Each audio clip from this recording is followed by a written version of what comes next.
The night shift at Earth's Deep Space Monitoring Station was usually quiet. Most operators spent their time watching endless streams of data scroll across their screens, marking anything unusual in their logs. But tonight was different. Tom Wilson sat up straight in his chair as his screen flashed red. The energy readings from the edge of the solar system were off the charts. He rubbed his eyes and looked again, making sure he wasn't seeing things after his sixth cup of coffee. "Sir," he called out to his supervisor, "you need to see this." Station Chief Roberts walked over, his old coffee mug in hand. As he looked at the readings, the mug slipped from his fingers and shattered on the floor.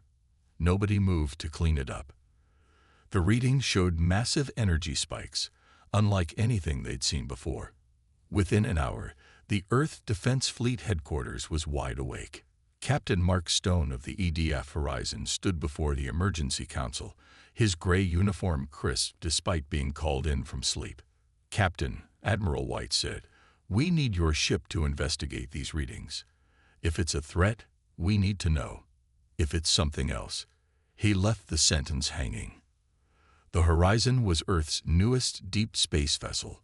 While other species might laugh at its fusion drives and thick armor, humans had built it to last. Captain Stone knew every bolt and weld of his ship. "We'll leave within the hour, sir," Stone replied, already planning the mission in his head. The Horizon's crew worked fast. Within 45 minutes, they were breaking orbit. The ship's fusion drives glowed bright blue against the black of space, pushing them toward the mysterious energy signature. "All stations report ready," Commander Reed announced from his post. The bridge crew worked smoothly, each person knowing their job. As they approached the coordinates, the ship's sensors began picking up more detail. What they found made everyone pause. "Captain," the sensor operator said, her voice shaking slightly, "I'm reading over 50 ships out there. They're huge." Stone leaned forward in his command chair. "Show me." The main screen lit up, and the bridge fell silent.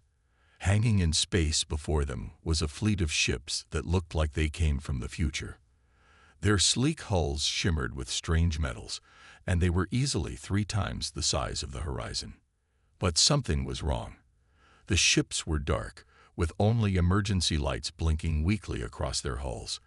They were drifting, slowly spinning in the void. "Sir," Reed said, "we're picking up transmissions, multiple bands." "There?"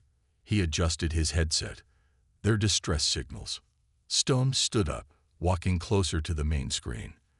This was first contact, but not like anyone had expected. These advanced ships, whatever they were, needed help. "Open a channel," he ordered. "All frequencies." The communications officer worked her panel. "Channel open, sir." Stone took a deep breath. This was a moment that would go down in history. "This is Captain Mark Stone of the Earth Defense Fleet vessel Horizon. We've received your distress signals. Do you need assistance?" For a long moment, there was only static. Then a voice came through.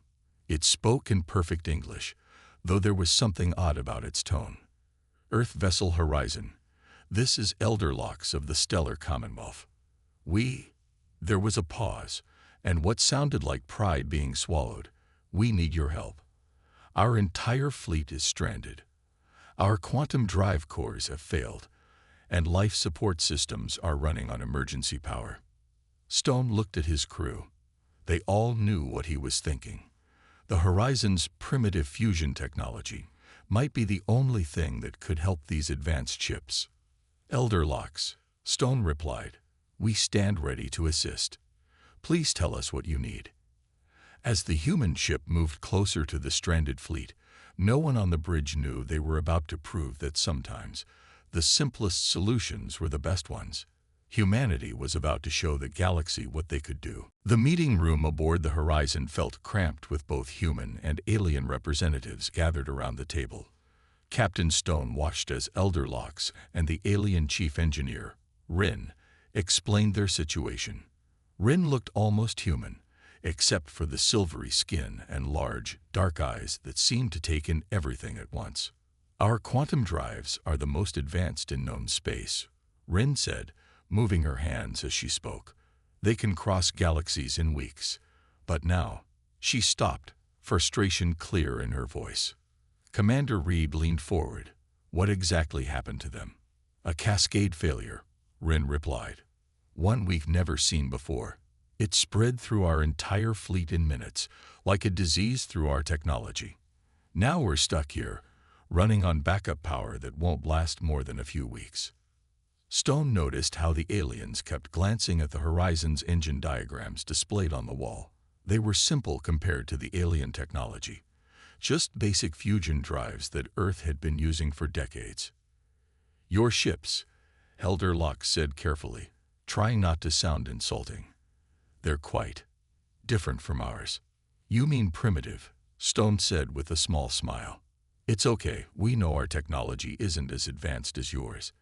But sometimes simple is better. Dr. Anna Foster, the Horizon's chief engineer, pulled up more detailed scans of the alien ships on the room's main screen. Your quantum drives work by bending space itself, she said, but our fusion drives just push us through space the old-fashioned way. Maybe that's an advantage right now. Rin's eyes widened as she studied the human engine designs. These fusion drives, they're completely isolated from quantum fields. They wouldn't be affected by our drive failure at all. The room grew quiet as everyone realized what this meant. The humans' primitive technology might be exactly what they needed. Stone stood up and walked to the window, looking out at the massive alien fleet drifting in space. We might not be able to fix your quantum drives, he said, but we could try something else. Something simple. What do you suggest? Elder Locke asked. We tow you to safety. The aliens looked at each other in surprise.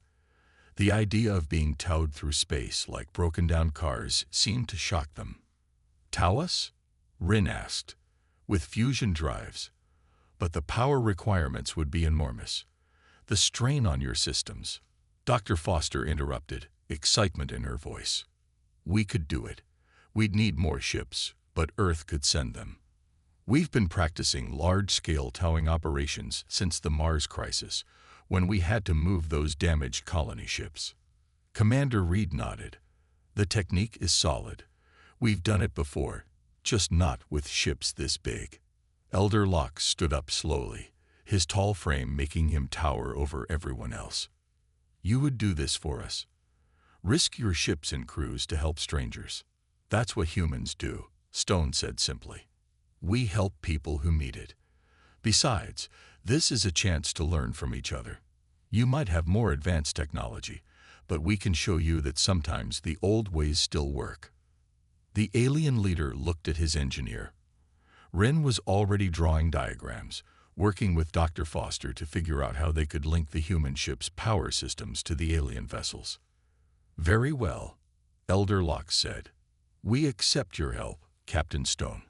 The Stellar Commonwealth will remember this. As the meeting broke up and people began working on the rescue plan, Stone watched the humans and aliens working together. His primitive ship might not be able to bend space or cross galaxies in weeks, but today it was exactly what these advanced aliens needed. Sometimes, he thought, being less advanced had its advantages. Earth was about to prove that innovation wasn't just about having the newest technology. It was about using what you had in clever ways. The next 3 days aboard the Horizon were the busiest anyone could remember. The ship's cargo bay had been turned into a makeshift workshop where human and alien engineers worked side by side. Tools floated in zero gravity as they tested different ways to connect their technologies. Dr. Foster wiped sweat from her forehead as she studied the test results on her tablet. The power coupling is holding, she said to Rin, who hovered nearby. We can transfer energy from our fusion drives to your systems without losing more than 15%. Rin moved her silvery fingers across the human device, fascinated by its simplicity. It's amazing, she said. Your technology is so direct. No quantum fields, no probability matrices, just pure energy transfer. On the other side of the cargo bay, Captain Stone watched as his crew worked with the alien engineers. The size difference was striking. Most of the aliens were nearly 7 feet tall, but they had quickly learned to work together. "Captain," Commander Reed called from the doorway, "the first Earth ships have arrived." Stone followed Reed to the bridge. Through the main window, he could see 5 more Earth vessels approaching. They were older ships, built for heavy lifting during the Mars colonization. Their hulls were scratched and marked from years of hard work, but their engines were strong and reliable. "Perfect," Stone said. "These old workhorses are exactly what we need." The plan was simple in theory, but incredibly difficult in practice. They would use the Earth ship's fusion drives to tow the alien fleet to the nearest repair station. The human ships would form a network, spreading the load between them. Elder Locke stood on the bridge, watching the Earth ships approach. "They look well used," he said diplomatically. "Those ships have moved mountains," Stone replied. "Literally. They helped build the Mars colonies. Now they'll help save your fleet." The first test came that afternoon. They chose the smallest alien ship, about twice the size of the Horizon, for the initial attempt. 2 Earth ships moved into position, their magnetic grapples extending. "All ships report ready," Reed announced from his station. Stone took a deep breath. "Begin power transfer." The cargo bay team watched their instruments carefully. Dr. Foster and Wren monitored the energy flow as power from the human fusion drives began feeding into the alien ship systems. "Power transfer stable," Foster reported. "Alien ship's emergency systems are accepting the input." "Starting tow sequence," Reed said. Everyone watched as the 2 Earth ships began to pull. At first, nothing seemed to happen. The alien ship, massive and sleek, didn't move. Then, slowly, it began to shift. "It's working," Wren exclaimed, her usual calm breaking into excitement. "The ship is responding." The test continued for an hour. The Earth ships pulled the alien vessel in a wide circle, proving they could control its movement. When they finally stopped, the cheering in the cargo bay could be heard all the way to the bridge. "Well, Elder," Stone said, "what do you think?" The alien leader's expression was hard to read, but his voice carried respect. "I think, Captain, that we were fortunate to be stranded near Earth. Your people have achieved something remarkable today." But they all knew this was just the beginning. Moving one small ship was nothing compared to saving the entire fleet. They would need perfect coordination between all the Earth ships. One mistake could damage both fleets. Stone looked at the determination on every face, human and alien alike. They had proven it could work. Now they just had to do it 50 more times, with bigger ships, all while racing against the aliens' failing life support systems. "Let's get to work," he said. "We've got a fleet to save." Space around the stranded alien fleet had become very crowded. 20 Earth ships now surrounded the massive vessels, their fusion drives glowing blue against the darkness. From the Horizon's bridge, it looked like fireflies dancing around sleeping giants. "Moving into position for Group 3 connection," reported the captain of the EDF Worker, an old mining vessel that had been quickly converted for the rescue mission. Captain Stone watched as 3 more Earth ships joined the formation. They had already successfully moved 10 of the smaller alien ships, but now came the real challenge. The massive command ship at the center of the fleet. "That thing's bigger than anything we've ever moved," Commander Reed said quietly, looking at the alien flagship. It was nearly a mile long, its hull shimmering with strange metals. Dr. Foster's voice came over the comm from the cargo bay. "Captain, we've finished the power coupling modifications. Wren thinks we found a way to increase efficiency by 20%. Stone smiled. The human engineer and her alien counterpart had been working nonstop, improving their systems with each ship they moved. "Good work, both of you. We'll need every bit of power we can get for this one." 8 Earth ships took up positions around the alien flagship. Their magnetic grapples extended, looking tiny against the massive hull. Wren stood next to Foster in the cargo bay, both of them surrounded by floating screens showing power readings. "Beginning power transfer," Foster announced. The lights on the horizon dimmed slightly as energy flowed from the human ships into the alien vessel. Warning lights flashed across every control panel. They were pushing their systems hard. Power transfer stable, Rin reported, her silver fingers dancing across the controls. Life support systems are accepting the input. But, she paused. The size of the ship means we'll need more power to move it than we calculated. Stone looked at Reed. They had planned for this. Signaled the backup ships to move in. 4 more Earth vessels broke from their holding pattern, adding their grapples to the network. Now 12 human ships surrounded the alien flagship, their engines glowing brighter as they increased power. All ships report ready, Reed said.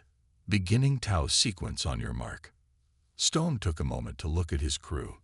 Everyone was tense but focused. Elder Locke stood at the back of the bridge, watching silently. This would either be humanity's greatest rescue operation or a spectacular failure. Mark. The engines of 12 Earth ships roared to life. At first, nothing happened.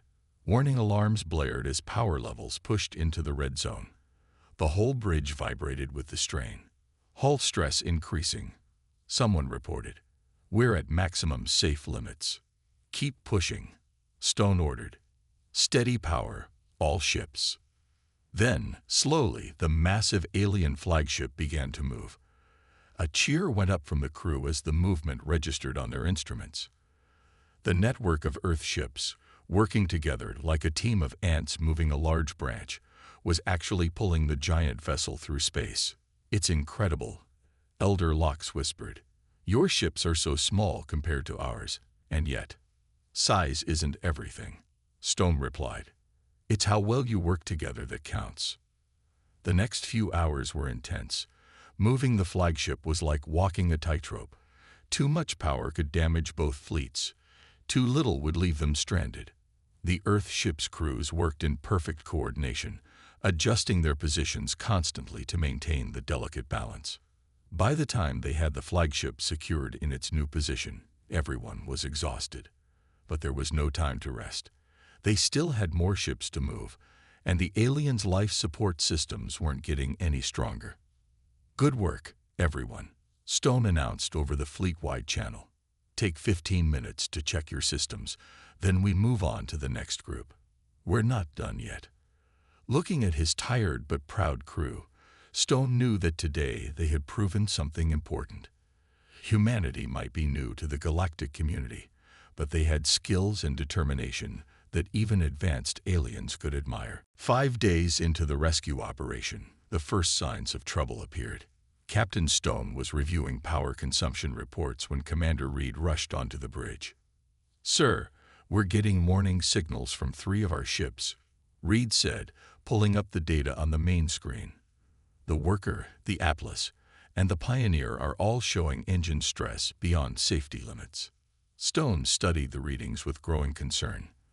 The constant strain of towing the massive alien ships was taking its toll on Earth's vessels. Their fusion drives were tough, but they had never been pushed this hard for so long. Dr. Foster's voice crackled over the comm. Captain, you need to see this. Our long-range sensors just picked up something big. The main screen switched to a view of the sun. Strange patterns were moving across its surface, and the readings made Stone's heart sink. Solar flare, he said quietly. Not just any solar flare, Foster replied. This one's massive. The biggest I've ever seen. And it's heading straight for us. The bridge fell silent. Solar flares were dangerous enough for ships with working engines, but for a stranded fleet with limited power, they could be deadly. The radiation alone could kill everyone aboard the alien vessels. Elder Locke stepped forward, his tall frame tense with worry. Captain Stone, our ship's radiation shielding requires power from our main drives to function. Without them, we'd need to move the entire fleet behind Mars for protection, Reed said. But with our engines already strained. Stone looked at the tactical display. They had moved about 2/3 of the alien fleet, but the remaining ships were still vulnerable. Moving them all to safety would push their Earth ships beyond their limits. How long do we have? Stone asked. "The flare will hit us in 6 hours," Foster reported. Rin spoke up from the cargo bay, where she had been monitoring the power systems. "Captain, if we increase power to our shields, we might survive. But it would mean sacrificing some of the Earth ship's engines. They'd burn out. And if we don't move everyone to safety," Reed added, "we'll lose people instead of engines." Stone stood up, walking to the window. He could see the Earth ships scattered among the alien vessels, their engines glowing dimmer now from fatigue. These ships and crews had volunteered for this mission, knowing the risks. He couldn't abandon the aliens now. "Signal all Earth ships," he ordered. "Tell them to prepare for emergency towing protocols, the ones we developed during the Mars crisis." "Sir," Reed protested, "those protocols were designed for short bursts. If we use them for this long, our engines will burn out," Stone finished. "I know, but we're not leaving anyone behind." The next hour was a blur of activity. Earth ships repositioned themselves, taking up new formation patterns designed for maximum speed rather than safe power consumption. Engineers on every vessel bypassed safety systems, preparing to push their engines beyond their limits. "All ships report ready," Reed announced. "But sir, even if this works, we'll lose at least half our engines. We'll be stranded here too." Stone looked at Elder Locks. The alien leader had watched all this without speaking, his expression unreadable. "We understand if you need to save your own ships," Locks said quietly. "You've already done more than we could have asked." "That's not how we do things," Stone replied firmly. "Humanity learned long ago that you don't measure success by what you save, but by who you save." He turned to his crew. "Begin emergency towing sequence. Let's show the galaxy what Earth ships are really made of." As the orders went out and engines began to flare brighter than they were ever meant to, Stone knew they were about to either make history or become part of it. Either way, they would face it together, humans and aliens alike. The space around the fleet lit up like a Christmas tree as every Earth ship pushed its engines to maximum power. Blue fusion flames burned brighter than ever before, turning the darkness of space into day. "First wave of ships is moving," Commander Reed reported, his voice tense. "The workers' engines are at 180% capacity and holding. For now." Captain Stone watched as the first group of alien ships began moving toward the safety of Mars' shadow. On his tactical screen, engine stress warnings flashed red across almost every Earth vessel. In the cargo bay, Dr. Foster and Rin worked frantically to manage power flow between the ships. "The coupling system is getting hot," Foster warned. "We never designed it for this much power." "Wait," Rin said suddenly, her silver hands moving quickly over the controls. "Your magnetic shielding, it's different from ours. More basic, but stronger." Foster looked at the alien engineer's readings. "You're right. Our shields were built to handle solar radiation the old-fashioned way, by brute force rather than quantum deflection." "Captain," Foster called to the bridge, "we have an idea. It's crazy, but it might work." Stone didn't hesitate. "At this point, I'll take crazy. What do you have?" "We can link our magnetic shields together," Rin explained. "Create a bubble around the whole fleet.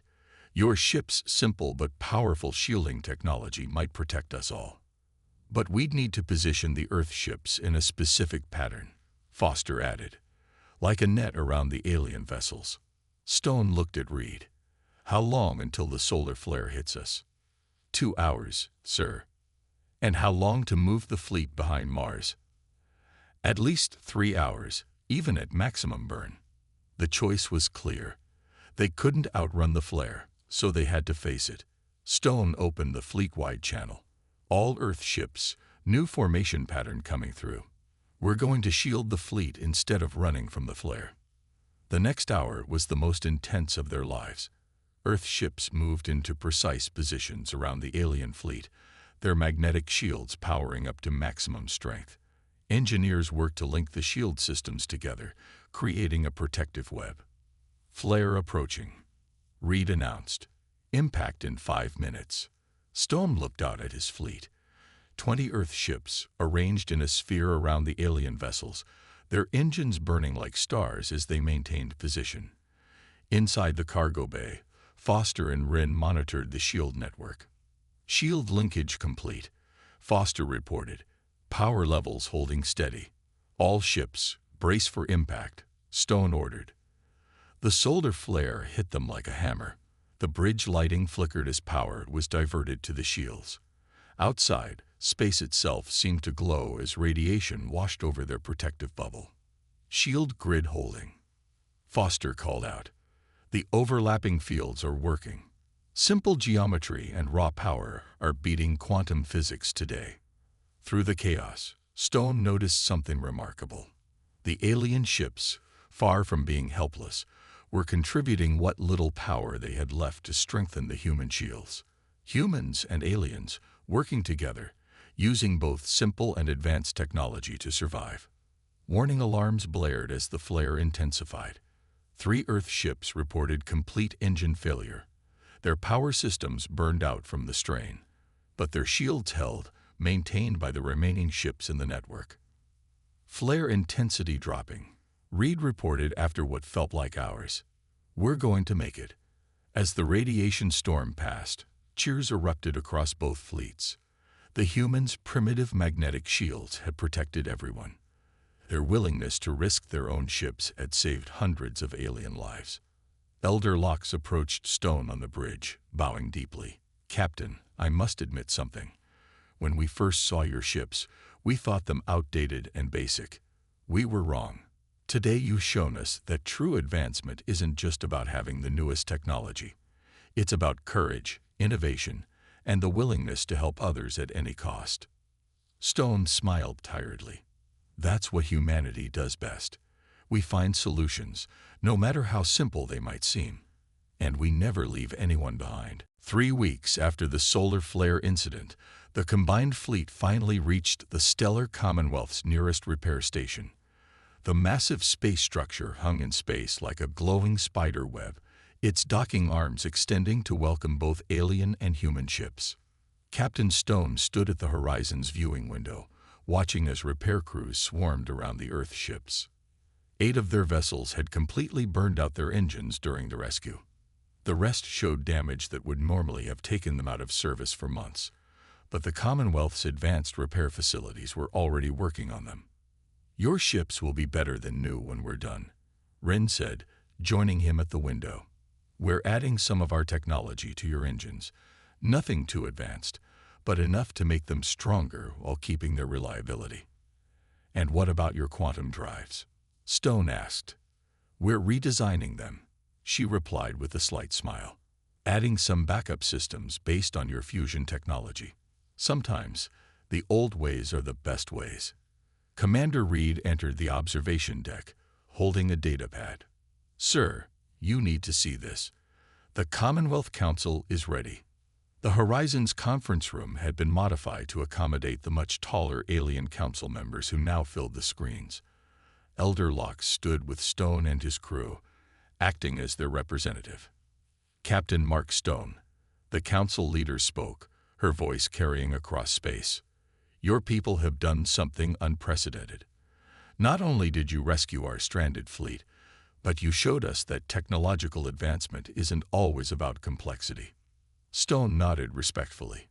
We just did what anyone would do. No, Elder Locks interrupted. You did what humans would do. You took risks to help strangers. You found simple solutions to complex problems. You sacrificed your own ships to save others. The council leader raised her hand, and the screens filled with new images. Earth ships being repaired, human and alien crews working together, and technical diagrams showing a blend of both technologies. We hereby extend an official invitation to Earth to join the Stellar Commonwealth, she announced. Not as junior members, as is usual for new species, but as full partners. Your perspective on technology and problem-solving is exactly what our civilization needs. Dr. Foster, who had been quietly watching from the back, stepped forward. And what about the technology gap between us? That is precisely why we need you, another council member spoke. Our civilization has become too dependent on advanced technology. We forgot the value of simple, reliable solutions. Your people remind us that true innovation isn't about having the most complex answer. It's about having the right one. Stone looked at his crew, seeing pride in their tired faces. They had started out simply trying to help stranded travelers and ended up changing humanity's place in the galaxy. There's something else, Rin added excitedly. The Joint Engineering Team has approved my proposal. We're establishing a new research center on Earth, where human and Commonwealth engineers will work together. We'll combine your practical approach with our advanced science. Speaking of practical approaches, Reed said with a grin, what are we going to call this new cooperation? We need something simple and direct, in true Earth style. Elder Locke surprised everyone by laughing. How about the bridge? Because you've helped build one between our civilizations. As the meeting continued, Stone thought about everything that had happened. They had started this mission expecting to find a threat at the edge of their solar system. Instead, they found friends who needed help. By using their supposedly outdated technology and refusing to give up, humanity had proven itself worthy of joining the galactic community. You know, he said quietly to Elder Locke, when we first saw your ships, we thought we were primitive compared to you. And now? The alien asked. Stone watched as human repair crews worked alongside alien engineers, each learning from the other. Now I think we're all just people trying to build something better together. And sometimes the simplest tools are the best ones for the job. Indeed, Locke agreed. Perhaps that is humanity's greatest gift to the stars, reminding us that advance doesn't always mean better, and that heart matters more than hardware.